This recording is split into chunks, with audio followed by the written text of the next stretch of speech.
ननदी गेली पोखरा, सायाम धेलस के करा। छोड़ छोड़ के करा, अब ने आयब पोखरा। ननदी गेली पोखरा, सायाम धेलन के करा। छोड़ छोड़ के करा, अब ने आयब पोखरा। ननदी चढ़ली गाछ, चोली में लगलन लाशा। छोड़ छोड़ लाशा, अब ने चढ़ब गाछा। छोड़ छोड़ लाशा, अब ने चढ़ब गाछा। ननदी खेलन लाई, करियठवा हुनकर भाई।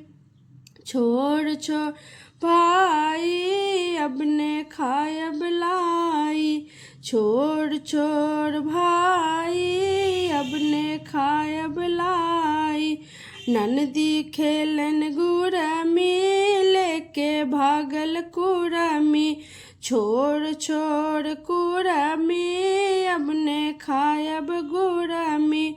छोड़ छोड़ कुरमी, अब ने खायब गुरमी। ननदी खेलन गोभी, लाके भागल धोबी। छोड़ छोड़ धोबी, अब ने खायब गोभी।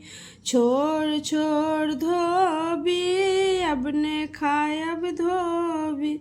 Thank you. गीत पसंद आला तो चैनल को सब्सक्राइब जरूर करब।